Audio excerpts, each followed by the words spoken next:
5 planets are destroyed in one shot. Did that mean anything to you?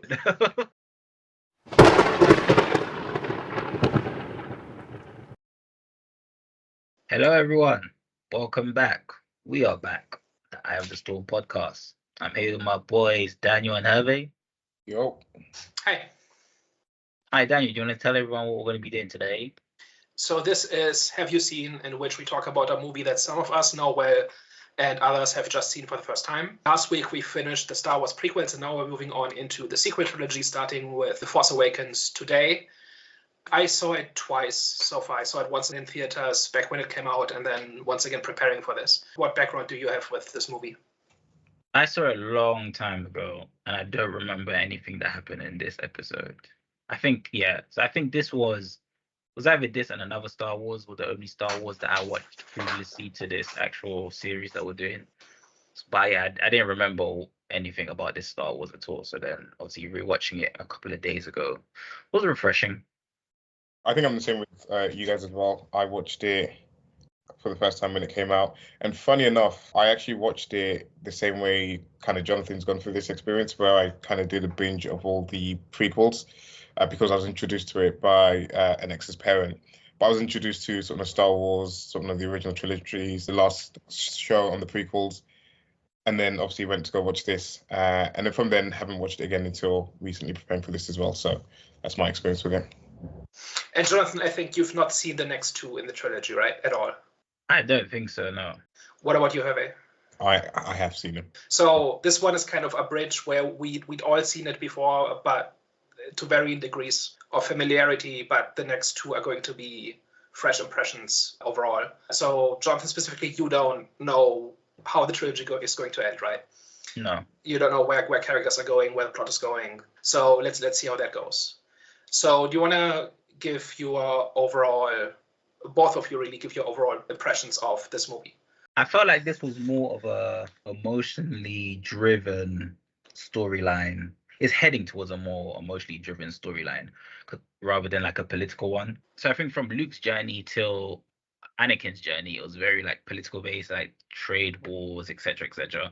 But now it seems like he's entering, from what I watched from Star Wars Episode 7, seems more of a personal journey, like a journey more adventurous and more emotionally driven. That's kind of like relying on nostalgia.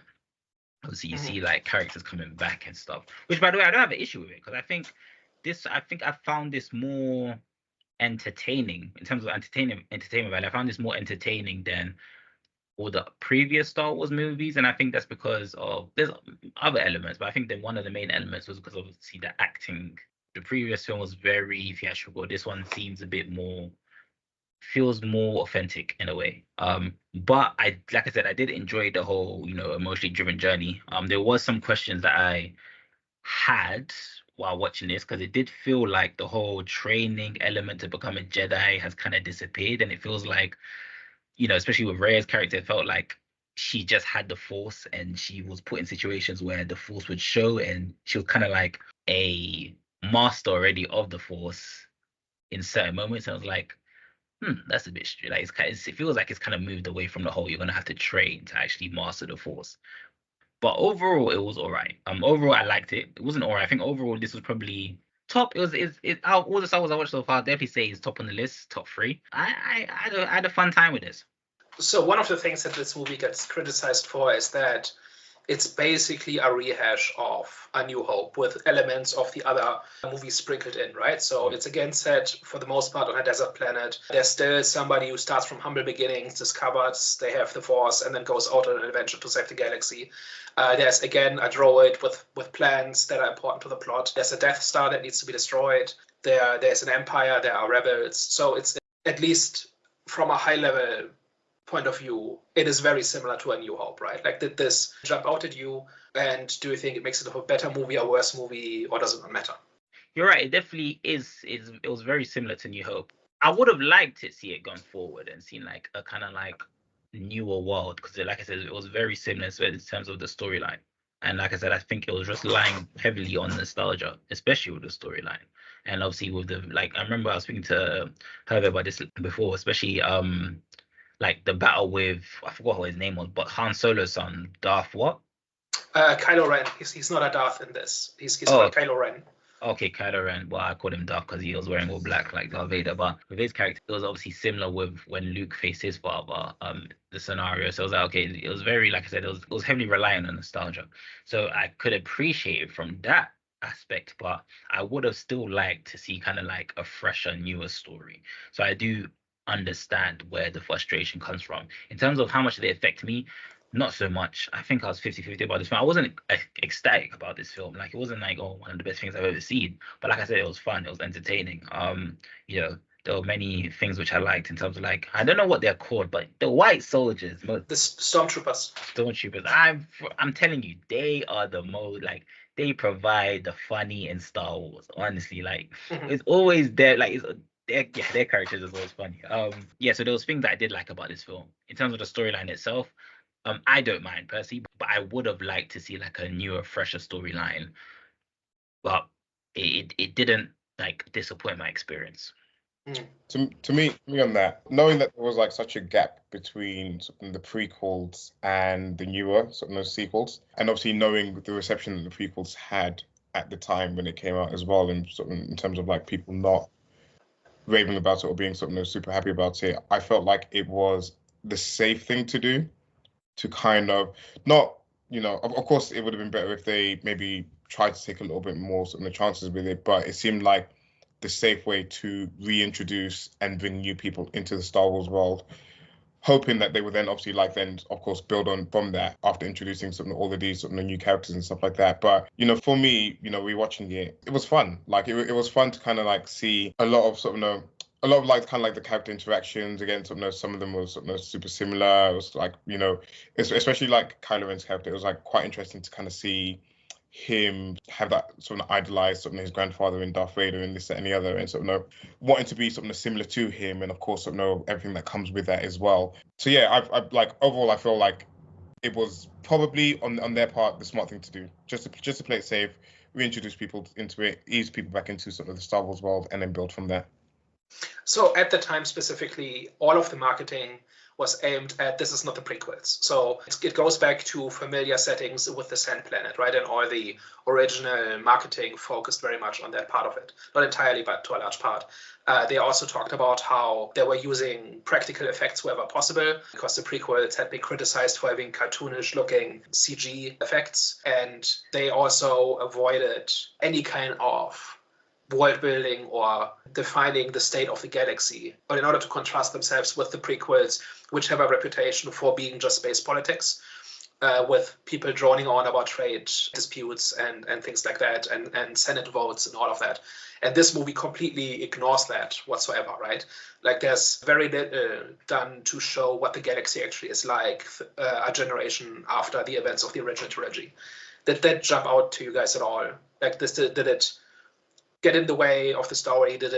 Was it a good thing to just focus on these very specific characters in these very specific locations, or would this have needed more world building and more build up? I think one thing that definitely stood out to me, because obviously, by the end of episode 6, the Return of the Jedi, I believe is what it's called.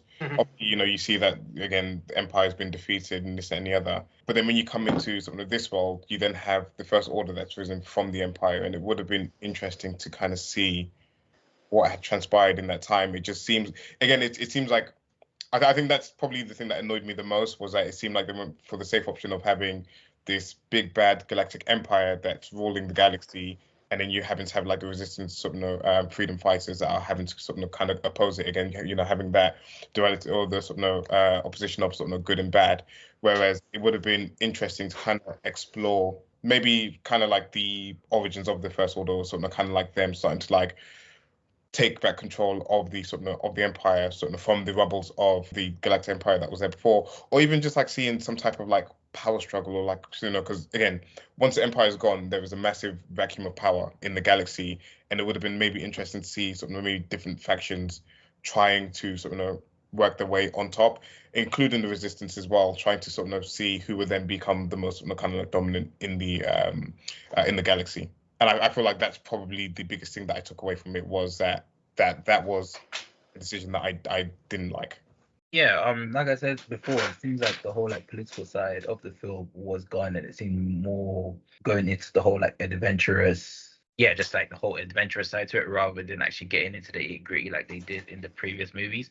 And and clearly that's because they're trying to reintroduce a new audience, and obviously with the age certificate, it's like okay, so maybe in their heads it's like I don't think anyone's. I think it's a 12, it's rated 12, right? I believe so. So Probably. yeah, so I think they were thinking, okay, anyone roughly around that age, if we wanted to start like in Star Wars, I don't think they're gonna get into the same formula that was used in the prequels or in the previous movies. So they tried a new approach, and that approach is to pretty much make it as I don't want to say generic, but like any other adventurous films, like the whole, like the whole, like any like the sci-fi movies where it's just more so of a battle, and like it's just less on the storytelling, more on the actual aesthetics of the film. I feel as well is that they had like some interesting pieces in there that they could have like really expounded on and sort of told really good stories from. You had the first time seeing a stormtrooper without the helmet, and obviously seeing them being a defector from the First Order, and going on kind of their own adventure, which would have been super interesting. And again, I touched on Kylo Ren, and obviously him idolizing his like grandfather, and this and the other. And you do see that story kind of like play out in the movie, but again, I don't think it's founded on or delved into as much as it probably could have been, because I don't think the movie had that particular sort of main focus towards it. I think again it was like more so trying to reintroduce the world and sort of kind of again make people kind of give that feel good feeling again about Star Wars, as opposed to sort of really digging deep into some of the sort of themes and sort of maybe like stories and messages behind the characters or the sort of story they want to tell. Yeah, speaking of feel good feeling, like in one scene, the capital of the Republic gets destroyed, right? And one thing for me where I think the movie is dragged down by the complete lack of world building is that I did not feel a thing when the Senate was destroyed, right? We had not seen this place before. We had not seen these characters before. We had not seen a single frame of what the Republic looks like, which also means we don't know if it's worth saving, right? Because the last time we saw the Republic was in Episode 3, when it was completely dysfunctional and you could say deserved to fail because it was unable to provide like a better solution to things. Did you have a similar reaction to that or a different one? To the destruction of the Republic's capital, which was a major plot point, right? And which should logically be a huge deal in the story and in the world. But did that have any resonance for either of you? I can't lie, my mind's a bit blurry on this because I watched this quite a few days, like 5 days ago. But so was that in the beginning or somewhere in the middle, where they fire the super weapon and there's this red beam of energy that shoots across the universe, and you see a bunch of people on a balcony and the sky turns red and then planets explode. And that was the, if you didn't notice it, that was the capital of the Republic, and everybody died, and as a result the Republic was, well, we don't even know what happens to the Republic because of it, but like 5 planets are destroyed in one shot, right? So did that mean anything to you? Well, I didn't even know that was them, so clearly it didn't. Right. I think I missed it the first time I watched it, and again I didn't feel anything for it the second time watching it. Yeah, is that different from Alderaan? In Episode 4, a planet that gets destroyed. We never see Alderaan. We don't know anybody from Alderaan other than Leia, and we don't know her very well at that point. And like, is that different? Is that the same? Is that what's your take on that? Please rejog my memory. So Leia gets captured by Vader. It's brought aboard the Death Star, and she gets interrogated for the location of the Rebel base.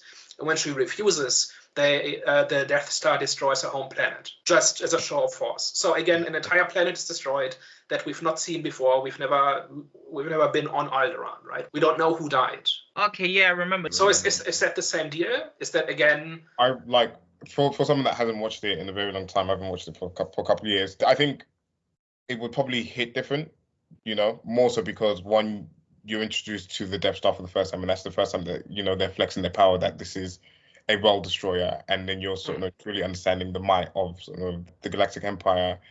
And then 2, of course, you've got sort of Princess Leia, a character that we've been introduced to, and sort of she's being kind of like interrogated and this and the other. And of course, it's then putting her in a difficult position so that when her home planet is being destroyed, it's because of sort of the decisions and sort of the choices that she's making, which then adds a little bit more emotional weight to it, as opposed to just a planet being destroyed for the sake of like the planet being destroyed for it to be cool. Yeah, for me, the big difference is that Alderaan, it's not important really. Like, it could have been any planet. Mm-hmm. It's more that we show what the Empire is able and willing to do. Whereas with the destruction of the capital of the New Republic, that is kind of everything that the heroes have built, right, in the last 30 years. And it gets destroyed in one scene. And I think that is kind of a big deal, right? Like, I think the movie should have built up what the accomplishment was so that when it gets destroyed, we know what has been lost. And to be fair, I felt like they did a similar thing with Han Solo's character. I kind of think they done him, like, they brought his end to a bit of an injustice, the way that they just killed him off. I don't know if he is fully, I don't know if he's actually killed, but I don't think anyone's going to survive that. Because obviously we've got a couple more movies left. So I don't know if he reappears or anything, but yeah, I just think that whole scene was a bit like they just kind of killed him off in a way which wasn't as impactful as it should have been, because we don't really know much about Ben. So it was like we couldn't really feel the weight of the pretty much betrayal that he showed towards Han Solo in that scene, because we don't really know much about Ben. So I was like, okay, so not only did you kill off Han Solo in such a it felt very unjust. It felt very unjust. Like, can I just say on that scene though, that was good cinematography in that scene, in terms of like when you're seeing like the conflict in his character between sort of his struggle between like the light and the dark side or whatever. And then I think when like the red beam kind of comes over and it kind of like slowly like casts a like red light on him, and then you just then see him like have that conviction to go to the dark side. I think that was just like beautifully done. I think it's supposed to mirror the showdown between Obi-Wan and Vader in Episode 4, right? Where two characters meet and they have a confrontation and they talk about a conflict or a grievance that they've had that we've not seen. At that point in A New Hope, we hadn't seen what history Darth Vader and Obi-Wan had. And here we don't really see what Kylo Ren's and Han Solo's relationship has been like. We've been given little hints and a couple of lines that have kind of started to paint a picture, but we don't really know what their relationship has been like and why for the past 30 years they've drifted apart in this way to the point where they've evidently not talked to each other for years. I'm not sure that there was enough build-up for it to actually matter that much. And I think it was also dragged down by this whole thing about how Han Solo is a loser in this. Like, he's basically regressed to his 20-year-old or 30-year-old self, to the point of wearing the exact same clothes and hanging out with his best friend in the same old ship as before, doing the exact same thing. So if there had been some kind of sense of what he had been up to and why that maybe had created a rift between him and his son, that would have meant more. And I think as A New Hope shows, you can do that in very few lines, right? You don't have to show the entire thing, but you can convey what this is about in not that much time, I think. And I think that the fact that Han Solo's entire screen time is essentially based around being a grumpy old man who just has walked away from everything, I think just leaves no time for this to kind of build up properly. Nah, I definitely agree. And obviously with Anakin and Luke, we, had time to grow that emotional connection with them because we saw their journeys. So that's why I also that's why I felt like Han Solo couldn't have done it justice, because we don't really know Ben. So, the significance of him killing Han Solo didn't really have any impact, because this guy's just another enemy to us, rather than like it didn't really hit that it was his son that killed him. And obviously, like you said, we don't know the history behind the fallout. So it's like, this is just another killing, but you killed a legend in the whole franchise. So yeah, I think that was too soon. I think they should have waited at least a next movie before doing that, so they can give us Ben's story as well. And also Rey, I'm sure they don't reveal who Rey is in this movie, right? So because I still don't know who the hell she is. Yeah, let's go through the main characters one by one. So we've started talking about Kylo Ren. Like, what's your general impression of Kylo Ren? Like, separate from his relationship with his father, like just as a character, as an antagonist, as the grandson of Darth Vader, and so on. What impression did he make on you?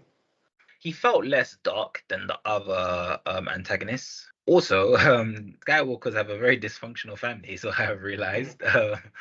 But yeah, he just felt less dark and more conflicted, which I liked. I like this approach because I think, with the other Darths or the other antagonists that we've had, who look like Darth Vader's, which, well, this one he's not Darth, but he's pretty much in line with the other Darths. They were very, dark, and they were very like level-headed, and of course there were times of Darth Vader where he was conflicted, but it showed like in like it didn't really show as much. You only saw like little cracks of it, whereas with Kylo it was like throughout the film, like it just felt more like throughout the film it felt like he was conflicted. Like, there was even a scene where he was looking at Darth Vader's helmet and he was saying, I can feel the light inside of me, something like, I don't know if he was asking, yeah, he was pretty much just telling you, it was like that was his God, and he was like, I can actually feel, and just confessing in a sense, I can feel the light inside of me. Obviously, he doesn't want to, turn to the light. So I was like, yeah, this guy, he, yeah, he just felt, like I said, he felt less dark, more conflicted, which I enjoyed that approach with this character. So one thing that I think is interesting about Kylo Ren is that he is a dark side user, but he is a Star Wars and a bad guy, right? Who feels an obligation to evil, but is tempted by good. Like he says this in a few places in the movie, right? And he feels like he has an obligation to live up to his heritage and legacy as the grandson of Darth Vader, and he very much follows in his footsteps and he styles himself after him. But we kind of see that it's a bad fit, right? Like he has to change his voice in order to appear more menacing. He says he feels a temptation towards the light, but he tries to resist it, which is the exact opposite of what Star Wars characters usually do. They usually start out as good and then fall to the dark, whereas here we have somebody who starts out evil and at least is shown on the brink of falling to good, whatever that means, right? So I think that has a lot of potential, and we'll see in the next movies how that unfolds. And just one brief mention, I think his lightsaber is really cool as well. Star Wars has a problem with recycling imagery, right? And every time they add something new, and that works, I think that's something that's notable. Like Episode 1 introduced double-bladed lightsaber with Darth Maul, and here they have this big, heavy lightsaber with the cross guards and the flickering lightsaber that kind of reflects his anger issues and the fact that he doesn't do things properly and always takes shortcuts and stuff like that. So I thought that was a really cool detail. How about Rey? So she's positioned as the next hero, right? She follows in the footsteps of Luke Skywalker and Anakin Skywalker. She grows up on a desert planet as an orphan, scavenging for scraps. She grows up literally in the ruins of the past, right? Like in the ruins of Star Destroyers and Walkers, and her entire life so far has been kind of living off the scraps of better days or the days of legend that we know from previous movies. So what was your impression of Rey and your takeaway about what kind of person and character she is? She was good. It just felt like she wasn't enough, but I don't mean that in a bad way. As in, I think the more that the next film, hopefully it will start to feel like her character has some sort of significance in the franchise, because it still feels a bit underwhelming. In what way?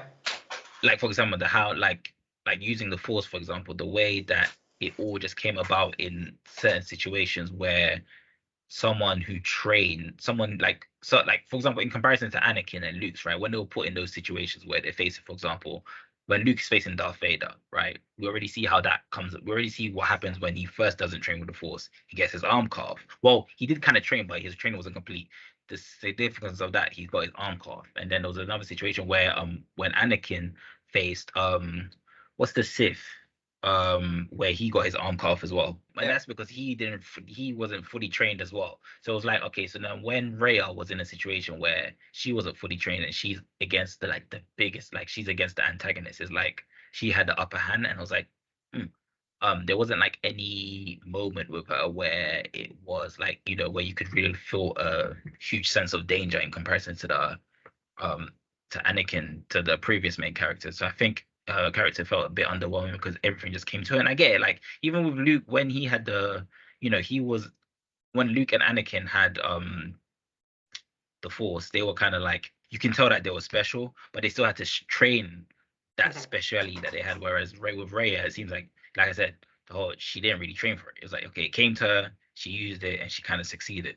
So I was like, that's the thing that felt a bit underwhelming. So I feel, like I said, now that she met Luke at the end, it feels like, she's gonna go through her training, and like I said, hopefully that underwhelming feeling that I get from my character will go. But yeah. Yeah, I think one thing that a lot has been said about how powerful Rey is and how easy things come to her. And we'll get into that as the trilogy goes on. But I think one of the differences is that Anakin and Luke use the Force intuitively and then put in the work to train, right? So yeah. Anakin participated in pod racing, which he only could do because of the Force. And Luke saved the day in the attack on the Death Star because of his intuitive use of the Force. And then after that, he went to training, right? Whereas here, it seems a bit like she doesn't have the Force at all, and then it just switches on, and now she's a Jedi, right? It kind of feels a little bit like that. Now, this is the first movie in a trilogy, right? So a lot can happen still. But yeah, I think it kind of like one thing I didn't really understand when I first watched it was why she wants to be a Jedi, right? She doesn't seem to have heard of them. It doesn't seem to be her goal to be a Jedi, but then suddenly she is one. And the movie seems to equate having the Force and being a Jedi, right? So she has the Force. So she has the Force because she's a protagonist, and because she has the Force, she's a Jedi. And that seems to be the movie seems to think that this is obvious.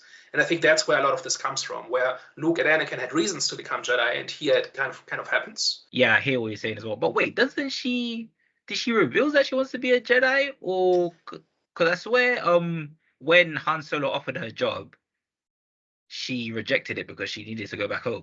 Yeah. She wanted to go back home because I think she was waiting for her father to return, was it? She's waiting for her parents to come back. Yeah, so when does she off on Jakku when she was young, and she's been waiting for them to return. So when does she reveal that she wants to be a Jedi? Well, she becomes one, right? She uses the Force, she uses a lightsaber. She's very much positioned by the end of the movie as a Jedi. But that doesn't necessarily mean that she wanted to become a Jedi. Yeah, that's kind of my thing, right? It's not clear. It doesn't seem like she makes that decision. It just kind of happens. Yeah. Okay, I agree with that. So maybe they'll just maybe the approach was, okay, she's pretty much given a gift that she doesn't want. I'm guessing that was the approach because, like I said, there wasn't any real point where they actually mentioned that she wanted to be a Jedi. And when she was given the chance to actually roll with Han Solo, she rejected that as well because obviously her main goal was to go back home and hope that her father would come back. And then I don't know who kind of told her, I think it was the alien. I don't know what that alien was, but when she found the lightsaber, I think was it the alien that said, what you're looking for back home, it will not happen, or you will not find, or something like that. There was someone that pretty much told her, your dad's not coming back. So then that's when it kind of sounds like something Maz Kanata would say, but I don't remember that exact line. Okay, yeah. So that's when the kind of the realization happened that's when the realization kicked in. So then after that, I don't think it revealed. I don't know what. So then after that, her objectives kind of changed. So I don't remember why she was looking for Luke. Oh yeah, okay, cool. So she pretty much was looking for Luke. She went to go look for Luke because now she's kind of accepted that she is a Jedi. But obviously that wasn't made clear because she encountered the Darth guy. I forgot his name again, but yeah. Mm-hmm. Yeah. Kylo. Mm-hmm. Yeah, Kylo. Yeah, I hear what you're saying. Moving on, what do we think about Finn? He wasn't bad, He was. I feel like he was a good sidekick.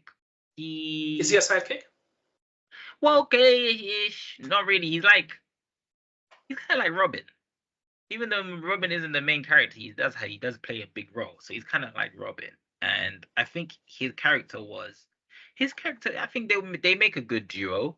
I don't really have any complaints. There wasn't really any highlight moments with his character.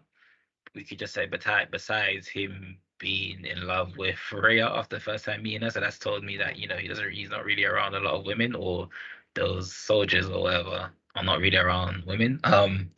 But his character, I don't think there was any highlight moments, but I think they make a good duo. So one thing that's new for a Star Wars character is the idea that a stormtrooper is a character in the first place, right? So far they've all been faceless and nameless, and also he is a deserter and he's kind of a stormtrooper rebel, right? He deserts from the stormtroopers due to his conscience and then goes on to fight the Empire, right? What do you think about that? I didn't even know that the stormtroopers were not brainwashed, but they I don't know. Were they brainwashed? Because So the stormtroopers in the Empire were just soldiers. They were just recruited, and then these stormtroopers are child soldiers that are kidnapped and brainwashed and conditioned, and then put into stormtrooper uniforms and then are sent out to fight. Okay. So he was abducted as a child, was brainwashed and conditioned, and then forced. He was forced into that position. He did not volunteer. He was not conscripted. He was abducted and brainwashed. Okay, yeah. Well, I liked the approach because it was a new approach, and there's always curiosity around those troopers. So I think kind of introducing that into the storyline was smart. I think, like I said earlier, Star Wars kind of has this constant need for new ideas, and the idea of a stormtrooper character, especially a stormtrooper deserter, I think has a lot of potential. So we'll see where that goes in the next movies.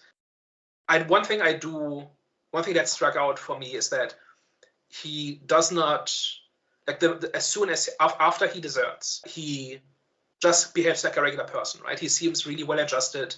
He seems to have no problems killing stormtroopers, right? Within minutes, essentially, of escaping. And you can say that maybe in the escape, he does it out of necessity, but he never wants them. He never tries to negotiate with them. He never tries to he never tries to reason with anybody. As soon as he becomes a good guy, they are just the fastest enemy that they've always been, right? And I think that is a little bit jarring, and there's no lingering remnant of his conditioning. There's no doubts. There's no trauma. There's no grief. Nothing. He just becomes action protagonist after that, and it reminds me a little bit of like a video game character who has a tragic background in order to be interesting, but then they're just there for the action plot, right? And the tragic backstory never comes up after the introduction. So I think the concept and the potential is really interesting, but it seems kind of hollow a little bit, right? Because it never matters afterwards, at least in this movie.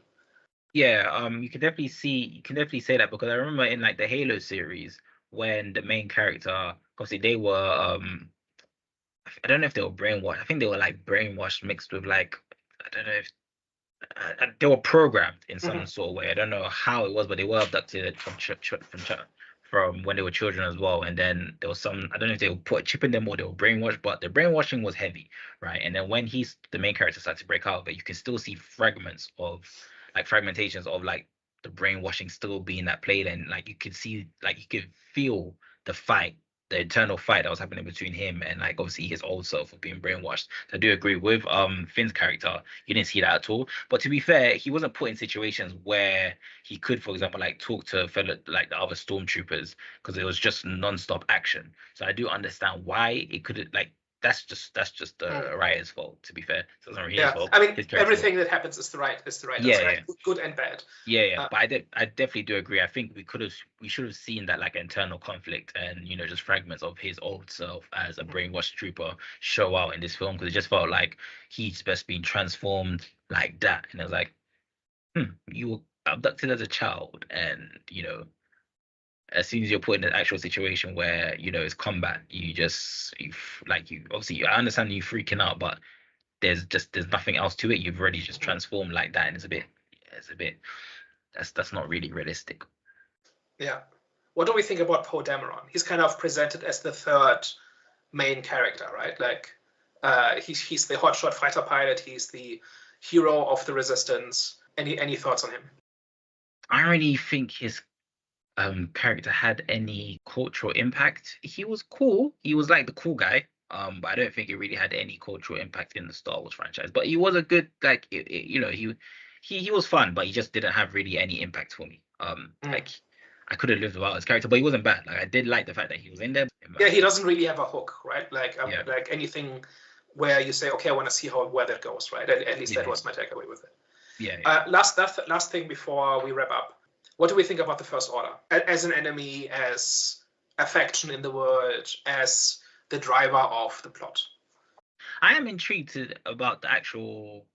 I don't know what he is, but he's like some sort of the alien that they all split. That Sloke. Yeah, I'm intrigued about his character, but in terms of the enemy itself, they don't really seem too different from the previous enemies in the movies. There wasn't really anything. Yeah, like I said, there wasn't anything different for me. I didn't really think much of them. They were just the enemies. They were just getting in the way of Rey's journey, pretty much. were you surprised that it's the Empire again? No, to be fair, I didn't know what the new threat was going to be. Yeah. So in terms of being surprised, I wasn't surprised, but I'm like, okay, what else could the threat be? So it would have been a good idea to maybe introduce the new enemy, but it was like, but who? Like, who would have been the new enemy? Yeah. So I don't mind, but yeah, I wasn't surprised because like, okay, so who else could be the new enemy? Yeah. One thing I did like, I think for me, the best part of the movie is the first opening 15 minutes or so, which is where we introduce the two main characters and we see the raid on the village, right? And one thing that was interesting to me about the First Order is that they look a lot like the Empire and they behave a lot like the Empire, but they are just pirates, right? Like they are raiders, they attack a small village, and that is apparently a major operation for them. But it's still stormtroopers, it's still TIE fighters and stuff like that. But then after 15 minutes, it kind of stops mattering, and they're just the Empire. I think that goes hand in hand with the complete lack of world building, right? That we don't know how big the Republic is, how big the First Order is. Are they peer powers, or is this like a bunch of pirates who kind of got their hands on some TIE fighters, or something in between, right? Like the lack of that scale, I think, really makes it feel more generic than it needs to. I definitely hear that. I hear that.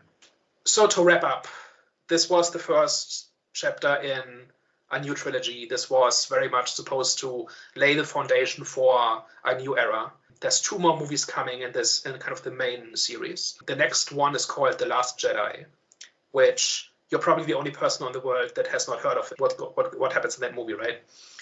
Yeah. So what are your expectations for that movie, considering it's the next one in the series, it's called The Last Jedi? I'm guessing that's going to be about Rey. So she's pretty much the last Jedi. I don't think there wasn't any other Jedis in this film, was it? Well, Luke appears right at the end, right? Yeah, but besides Luke, Luke, I don't think there was any other Jedis. So maybe it is going to revolve around. It shouldn't revolve around Luke, but I think it's about Rey becoming that Jedi, even though Luke's still in the film, and I'm guessing I'm sure he's going to be in the second film, and he's going to be like training and stuff.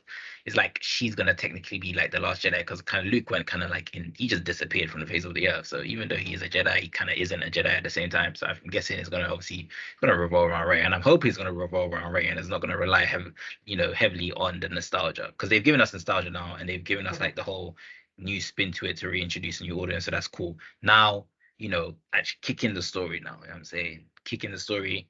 If Rey is going to be the main character now, develop her character arc and just give us that good story revolved around Rey's journey now becoming that Jedi, last Jedi. Okay. So, any last words, or should we call it here? I didn't even give it my rating this film. I'll give it another 6. I'll give it 6.5. Like I said, it was entertainment value. It was great. Story, in terms of like the story itself, it wasn't as good as the other ones, but yeah, I think that's what their intention was. But yeah, I'm gonna give this one a 6.5. Okay. Hervé, you want to do your thing? Thank you for working with us. Of course, don't forget to like, share, and subscribe. And of course, tune in to the next episode where we dig a little bit deeper into The Last Jedi. Love you guys. Thank you very much for tuning in, and we will catch you next week. Au revoir. Ciao. Bye-bye.